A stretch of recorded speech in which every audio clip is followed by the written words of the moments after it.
All right, welcome into this video. In preparation for the full upright regulation course, I'm going to be going through today the basic things that you can adjust on an upright action and sort of the core values or core working elements of what makes the upright action work and how simple it really is to fix it.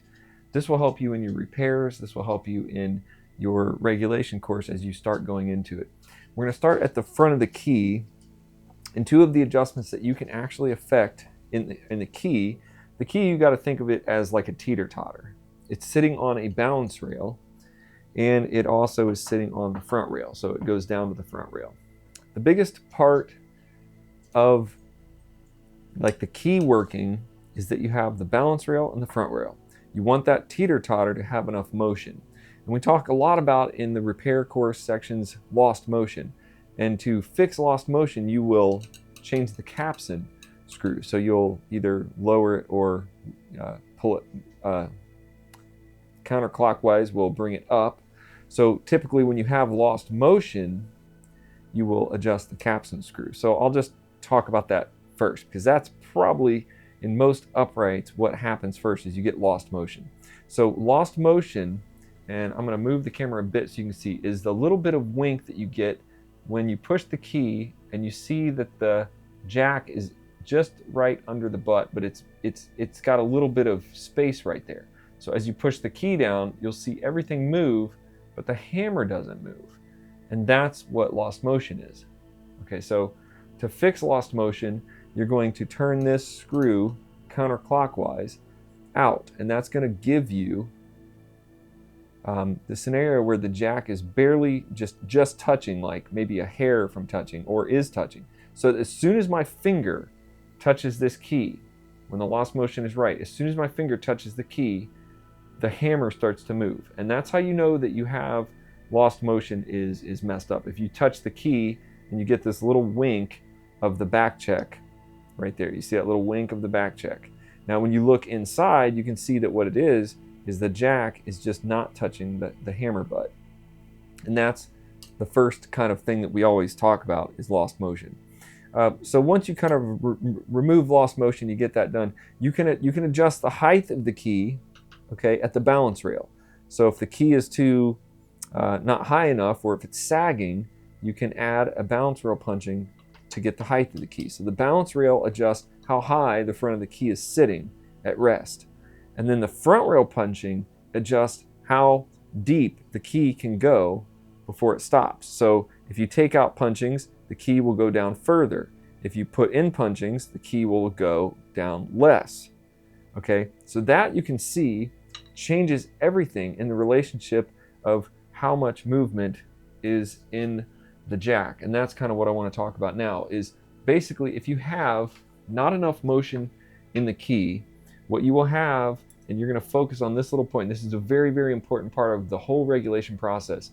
If you don't have enough motion in the key, or if you have lost motion, or if you don't have enough key dip, what happens is the jack never escapes. So let's say I'm going to stop the key prematurely from going all the way down. And what you get is a scenario where the jack does not escape. Now when the jack does not escape, the hammer will go up to the strings and it will just block against the strings, and see the jack won't escape.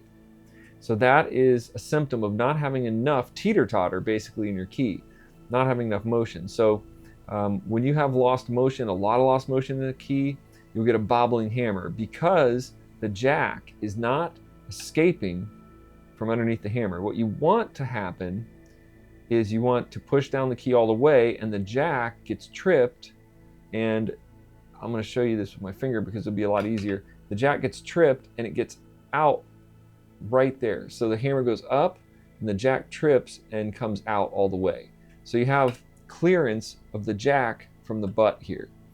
If you don't have that clearance, then you will not have, you might have a little bit of let off, but you might also have bobbling. So when you're looking at an upright, trying to figure out the relationship between the height of the key and the key dip and everything, it's mostly focused on the idea that you need the jack to escape and come out. And this one, if I push hard enough on this key, it actually works pretty good.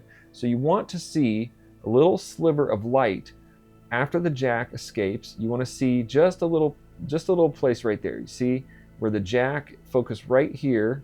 You'll see where the jack comes out and it comes all the way out. Now, what if you have too much motion? If you have too much motion in the key, like too much key dip, what's going to happen is the jack is going to keep going down and cram into this back rail. It's going to be really bad, basically. You can break the jack off with this. If you have too much key dip, then the jack can get crammed in to the back rail, or it can click on the back rail. So if I were to take out, for example, if I were to take out these punchings on the front, I'm going to just remove these punchings and you'll see exactly what I mean. Let's say I remove the whole punching. Let's say this punching fell out of the piano, or it just wasn't there, or we have way too much key dip in the piano, okay? So the key can go all the way down. What's going to happen to the jack at that point is this. The jack is going to go all the way down, and it's going to go all the way back. It's way far back. See how far? It's way out there. That is really too much key dip, and that would be really weird, okay? And that would feel really weird. And see, the back check is also cramming up against the back of the hammer, and it would drive the hammer into the string. If this was a perfectly regulated action model, too much key dip will also drive this back check into the hammer butt and push it towards that, and you'll get checking. You'll get basically the hammer will just be checking. You know, it will be the hammer will be crammed into the string. Okay, so that's what's going to happen there. So let's move on to what you can affect, the changes that you can affect in the upright action, beyond maybe just, there's not really that many measurements that you can do. You can see that most of this video I've been talking about the relationship of the key dip and the key height, and that changes everything when you get into the jack.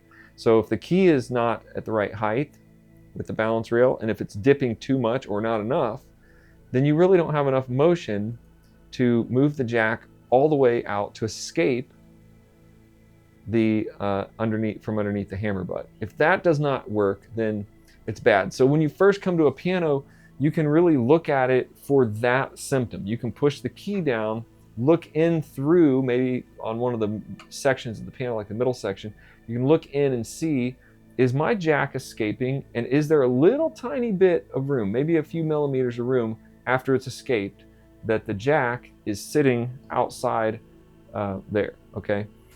Now, keep in mind, this is an action model, so it's not set up perfectly. It's really hard to regulate one of these little cheap action models like perfectly. But a piano will be very good. Okay, it will be regulated very well. So let's talk about that. So if you get the relationship with the key height and the key dip right, you should have enough motion in the jacks for it to escape and just have a little bit of breathing room away from the hammer butt. And that would be like really where you want the regulation to be. The other thing that you are going to adjust once you get all that right, and these all kind of work together, but once you get that right, you're going to want let off. And let off is this screw right here. And you're going to use a let off screwdriver on most uprights. And the let off screw is right down here. So you'll come down in from there and you'll turn left or right.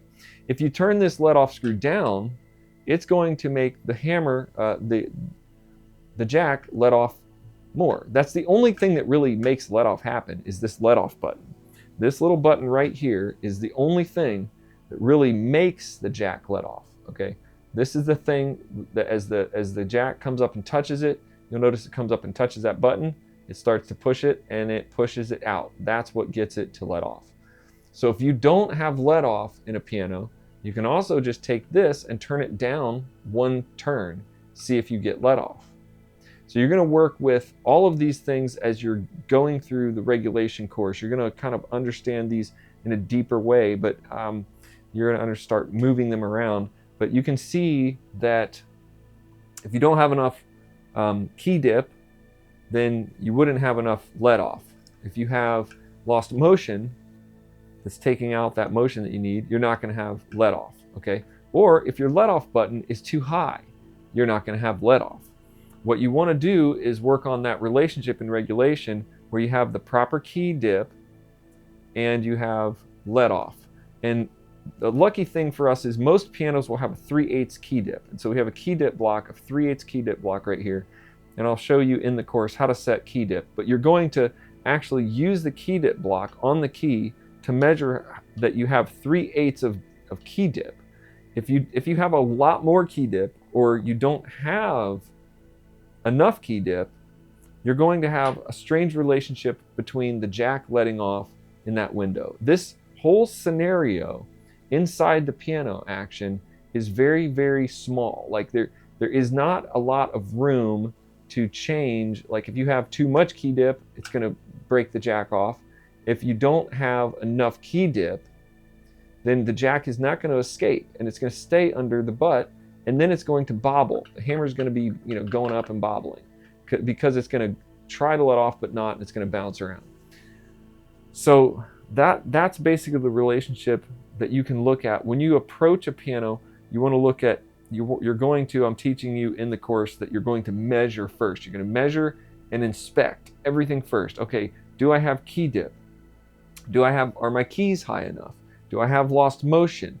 What is there let off in this piano? And a lot of times when you're doing regulation, you're going to find there is not let off, and that's the problem. Or there is lost motion, and lost motion is taking out the motion needed to get to let off. So those relationships work together in this fabulous way to get the action working. Okay, if there's something weird happening, like the back check is cramming up against here and pushing the hammer into the string, you can always, maybe the back check is wrong. But this is really a secondary regulation motion after you get the perfection of the let off happening. The let off is really related to the key dip and the key height and everything that has to happen. Now, I'm going to go through just a couple more things that you can regulate in a grand act, or an upright action, sorry. And one of those things will relate to the damper, and the damper spoon is right back here. This little spoon can be bent, and it's a harder adjustment to make, but you can bend this spoon because the spoon pushes on the damper to raise the damper. So you'll see when the key gets pressed down, the spoon is pushing on that damper, right here. It's pushing on it that way and lifting the damper. Now, when you look at a piano, you'll see that most of these are perfect and they're all lifting together. But then in some pianos, you'll notice they're old, they've been bent, they're out of whack, and you'll notice some dampers are lifting just a little tiny bit. So if you have a bad adjustment on the spoon, you might see the damper just go, it might just barely lift, just like that, not get off enough. This will happen too. This is all back related to the key dip, because if you have enough key dip, then the damper will get off the string, okay? If you don't have enough key dip, let's say I put my finger in there, I don't let the key go all the way down, the damper doesn't get all the way off. The damper is being affected by the back of the key, by this thing at the back of the key. The key is picking up on the whipping. The whipping is pushing with that much force. So you can see that they've bent the spoons in the factory to be just enough to where, when the key dip is right, when the key goes down just the right amount, the damper rises up just the right amount. Okay, if you don't have enough key dip, the damper goes in and it barely lifts up, or something like that. Or if the spoon is bent wrong, the key might go all the way down, it might be perfect, and the damper might barely lift. So that's some of the things that you're going to find in repairs and regulation is the dampers aren't lifting high enough because maybe the spoons are out of whack, or honestly, it's usually not the spoons, it's usually the key dip or something else like that, the key dip or the key height that's off. Rarely are you going to have to bend spoons if everything else is right. So that is an adjustment you can make, though. You can bend the spoons. The other adjustment you can make after let off is there, and that's really it. That's the only two things you can turn inside the action in here. You can only turn let off, and you can change the damper spoon, and the rest of it is controlled by the height. Well, you can do the capstan, the height of the capstan, which is giving you basically, it's in relation to the motion. So you can see the upright action is fairly easy. The other thing that you can do on an upright action is you can change hammer blow distance. So that's the distance between the front of the hammer and the string, okay? So you can change this by moving this whole rail. So you can shim, basically, and there are no screws that you can turn, but you can put some punchings and shim this up. So if you wanted your hammers closer to the string, you could put some shims in this rail and the whole rail will push this up. Okay, so hammer blow distance is something that you're probably not going to have to change much, but you do want to check that measurement when you're regulating and just make sure it's right. If something's really off, then you'll know there's something off with maybe the key dip, the key height, the hammer blow, something's weird. But generally these things are set in the factory and they pretty much stay, you know, where they're put. So anyway, that is an overview of upright regulation, and check for a link in this description or in Bolster for the actual full course where we're going to dive into this whole thing, and I'm going to get down on my piano and we're going to regulate it.